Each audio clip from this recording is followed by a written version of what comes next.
The opinions expressed on Lesbian Radio are not necessarily those of WMPG, the University of Southern Maine, or the underwriters, but they're definitely the opinions of the speakers. Here's to you, Jackie. Well, Deb, thank you for such a lovely introduction. Today I have with me Denise LaFrance, life coach, and today we're talking about coming out and the whole experience of what that entails and the many layers and the way that we have to adjust our lives. And so with that, Denise is going to answer a few questions and give us some insight about how she can help you in that process. How are you today? I'm great, Jackie. Thank you very much for having me on. And so why don't we get started with talking about what exactly is a life coach? A life coach is really about looking at your life now versus looking at how you want your life to be. It's looking at your limiting self-beliefs and really changing the things about yourself and your life that you are not happy with. Life is all about being happy, and therefore it's really at looking at those external and internal obstacles and then figuring out how to move past them. Excellent. And can you give us a little insight about yourself and how you received your calling to become a life coach? Well, I've been considering what my life's work should be for a number of years now.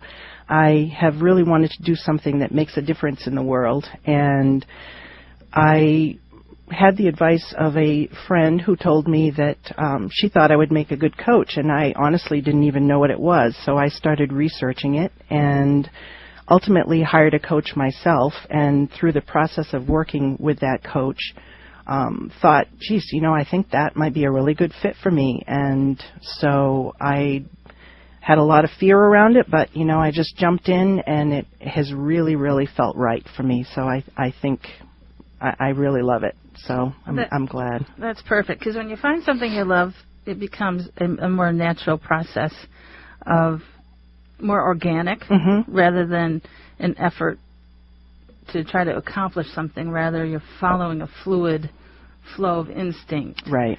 And when you make that your life work, then the effort involved in making it work kind of resolves itself in that sense. Yep. And so as a life coach, in your words, what do you want to say about the coming out process? Well, coming out, if you just look at the words themselves, most people, when they think about coming out, think about the end process, which is, the statement coming out of the closet, which is really the last phase of the typically held beliefs around coming out. There are really several stages, and it's a really complicated process, and it ranges from the beginning where people are just sort of questioning their sexuality, and then they typically will move into experimenting and sort of connecting to the gay community to sort of check out what it's all about. And then one of the key stages is identifying as gay or lesbian. That's one of the most important phases, because in order to live your authentic life, you really have to be true to who you are and be able to say the words to yourself. And the last stage is really, in fact, the true coming out, which is being able to talk about it, being able to live your life openly and honestly. And it's a very stressful process. And for some people breeze right through it. Other people tend to get stuck in particular phases. And that's where coaching can really help people, because it can be very challenging for some people based on, religious beliefs, societal pressures, all that kind of stuff. Yeah, I'd imagine. I mean, you think about in the past year or two, we've seen a lot more on Facebook about youth running into really severe obstacles to the point where they actually are committing suicide. Right. And so what you do is becoming an invaluable tool, not just to teens, but also in midlife, as you were saying earlier. If you're married, and you have children, then there's a whole other series of, I guess you could call them obstacles, like an obstacle course that you need to navigate. Or maybe if you're just a college student and all you have to think about is yourself, it's easier to kind of take yourself through that process. But overall it seems like it is a form of a rebirth in a way. Yep. I would say that's true, because it's really in some ways changing your identity. Yeah.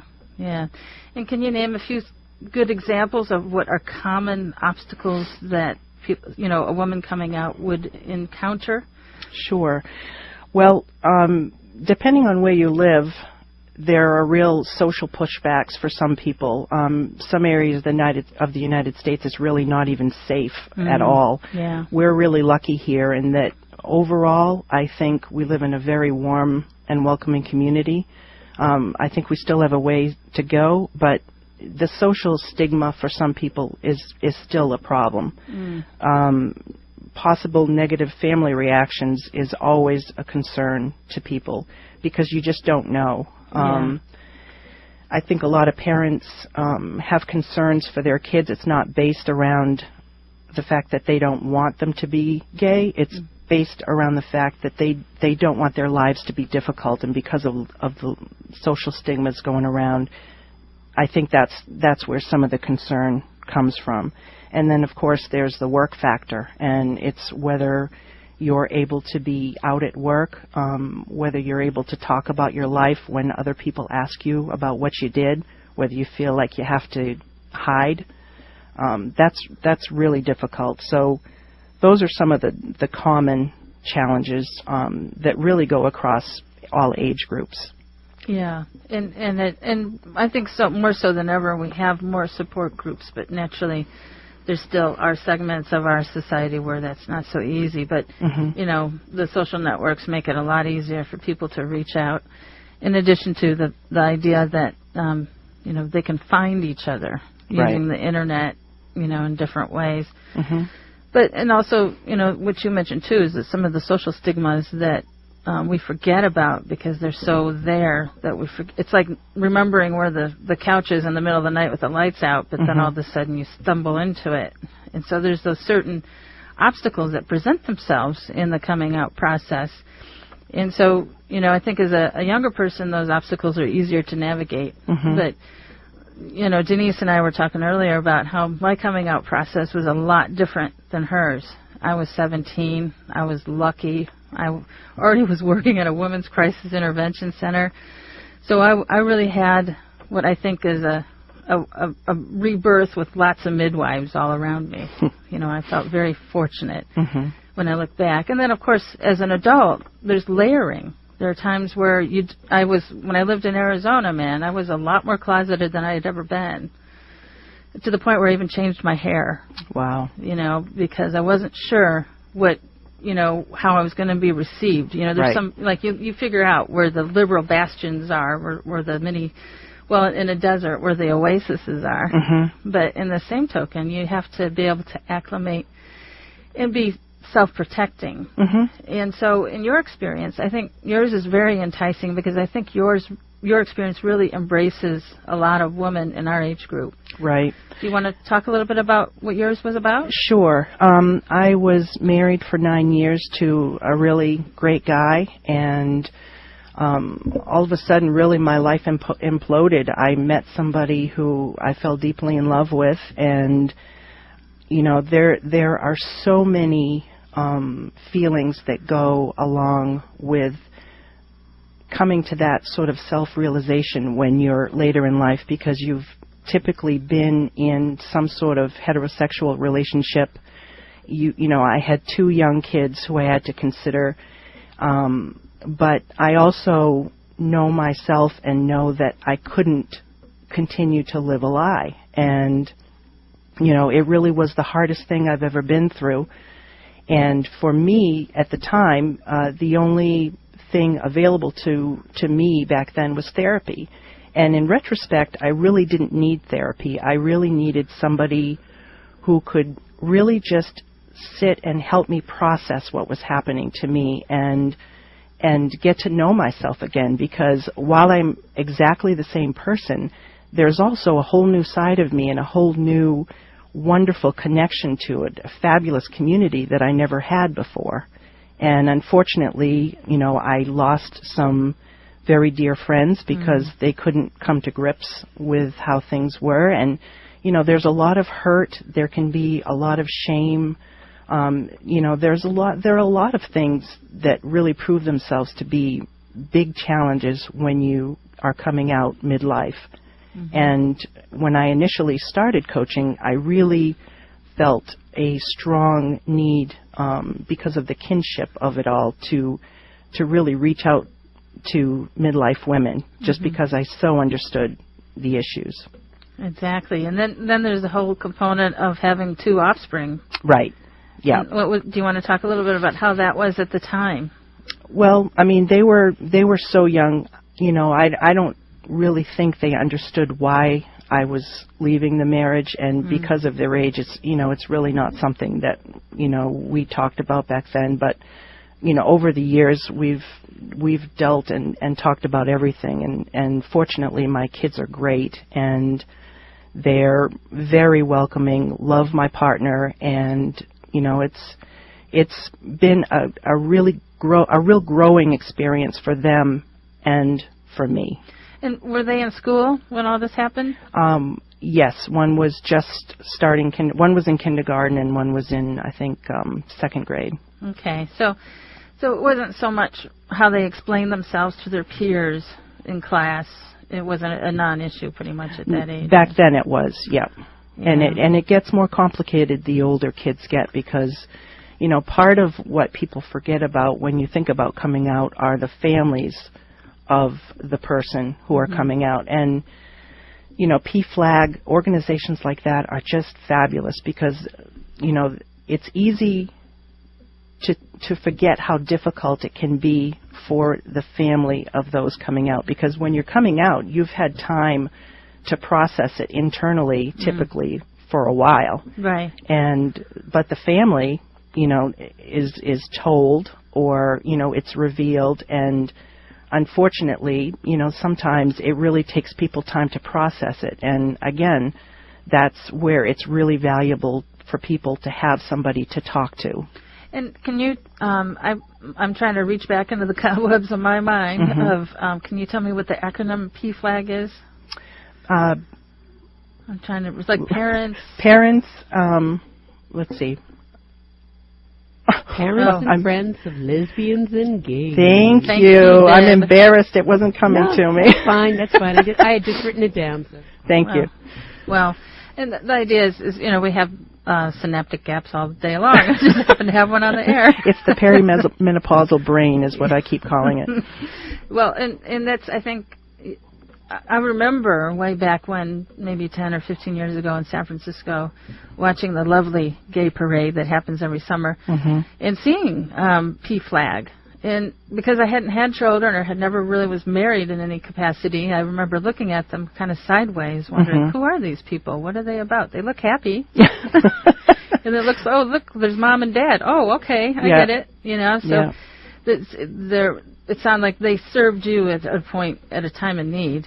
Actually, I've never really dealt directly with PFLAG. I just know about the work that they do. Right. And I've talked to people who have used them, and, you know, it's really my intention to become heavily involved with them in the next year. Yeah. I just think that they're wonderful, and they do really good work in spreading the word, you know. Well, and I think helping the family unit, for lack of a better description, to integrate itself into the thought or mindset of being gay. Right, because it really can change the entire dynamics of a family.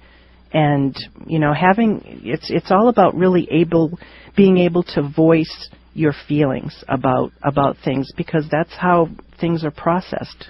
And so as a life coach, I understand, you know, you work specifically with lesbians, but you also work with women in general.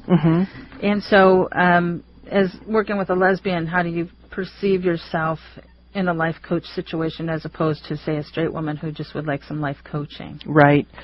Well, really what I would want the lesbian population to know is that if they're struggling around any of the issues associated with coming out, that they do not have to be alone. Yeah. There is help and support out there. And I, for one, really want to make it my life's work to help people to move into joy. And so, that's really the primary message that I want to give. They don't have to be stuck. They can move. And,